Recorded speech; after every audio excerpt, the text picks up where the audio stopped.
Olá, irmãos e irmãs, muito bem-vindos a mais um momento de meditação do Santo Evangelho com o Padre Luciano de Almeida. Hoje, sábado, dia 20 de julho, 15ª semana do Tempo Comum, e eu quero te convidar a iniciar comigo esse nosso momento, invocando a presença de Deus entre nós. Em nome do Pai, do Filho e do Espírito Santo. Amém. E agora, caríssimos, uma vez na presença de Deus, vamos tomar a palavra de Deus, que está no Evangelho de Mateus, capítulo 12, versículos de 14 a 21. Naquele tempo, os fariseus saíram e fizeram um plano para matar Jesus. Ao saber disso, Jesus retirou-se dali. Grandes multidões o seguiram e ele curou a todos. E ordenou-lhes que não dissessem quem ele era, para se cumprir o que foi dito pelo profeta Isaías. Eis o meu servo que escolhi, o meu amado no qual coloco a minha afeição. Porei sobre ele o meu espírito, e ele anunciará às nações o direito. Ele não discutirá nem gritará, e ninguém ouvirá a sua voz nas praças. Não quebrará o caniço rachado, nem apagará o pavio que ainda fumega, até que faça triunfar o direito. Em seu nome, as nações depositarão sua esperança. Palavra da salvação, glória a vós, Senhor. Meus caríssimos, nós estamos aqui diante de Jesus que, ao realizar suas curas, seus milagres, ao anunciar a palavra, ao perdoar o pecado dos pecadores, causa revolta naqueles que eram então a classe dominante da religião judaica, os fariseus e os mestres da lei. Estes homens, muito conhecedores da palavra, mas de pouca fé prática, ou seja, de uma fé muito superficial, não entendiam que Deus estava no meio deles. Não conseguiam compreender que Deus os visitava e que, para além de qualquer perspectiva humana, estava ali o próprio Deus realizando curas, milagres e perdoando os pecados. Como é difícil ao ser humano dar atenção e compreender os desígnios de Deus. Como é difícil ao ser humano entender que Deus usa de meios que extrapolam a nossa capacidade de compreensão para fazer a sua graça chegar até nós. Como nós temos dificuldade em crer de todo o coração que o nosso Deus é o Deus do impossível. Como em outras tantas vezes que já conversamos aqui e meditamos a palavra do Senhor, nós já dissemos que os judeus esperavam um Messias político, um homem que viesse com um grande exército, que expulsasse o invasor e que governasse Israel, dando a Israel a mesma prosperidade que tinha nos tempos de Davi e de Salomão. De repente, aparece um carpinteiro, um homem simples, de uma cidade pouco importante chamada Nazaré. Este homem começa a pregar a verdade, começa a pregar a libertação do homem em relação ao pecado, começa a realizar curas, ressuscitar mortos, expulsar demônios. Como pode este homem, silenciosamente, porque Jesus não fazia escândalos, não andava pelas ruas dizendo eu sou o Messias, eu sou a salvação? Não. Jesus fazia.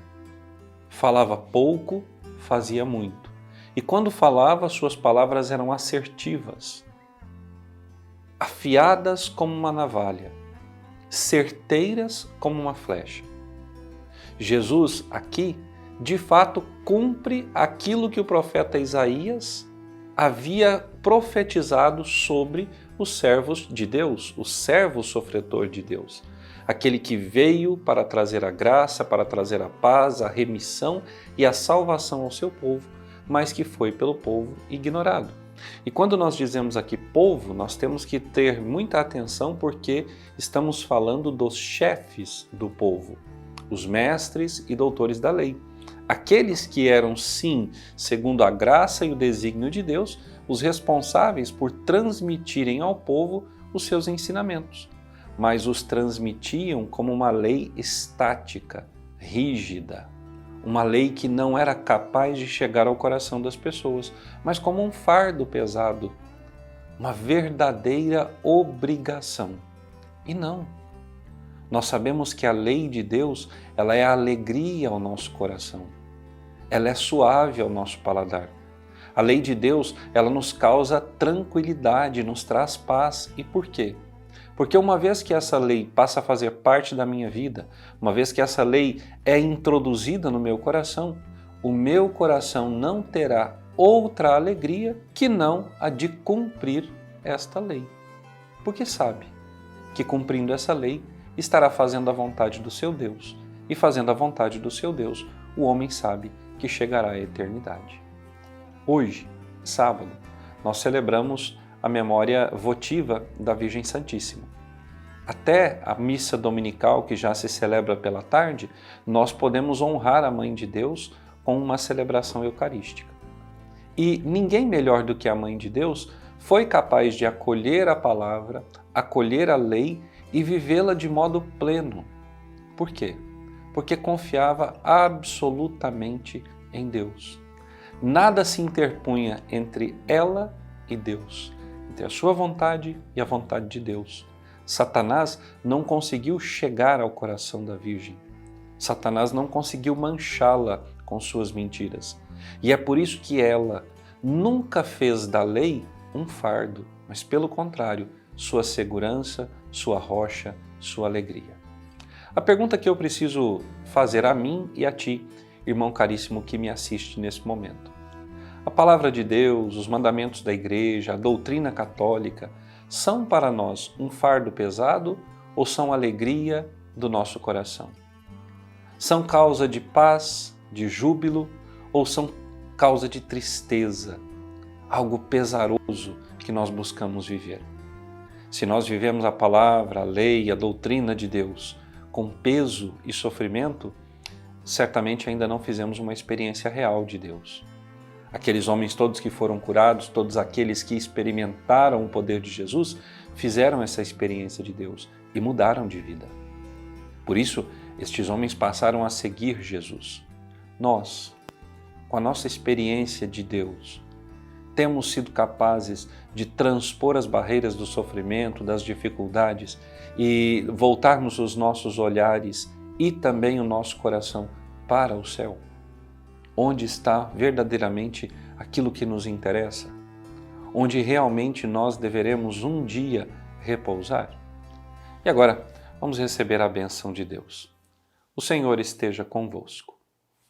Por intercessão da bem-aventurada Virgem Maria, de São José, seu esposo, e São Miguel Arcanjo, desça sobre vós, vossa família, vosso trabalho, sobre todas as vossas necessidades materiais e espirituais, e permaneça para sempre a bênção de Deus Todo-Poderoso, Pai, Filho e Espírito Santo. Amém.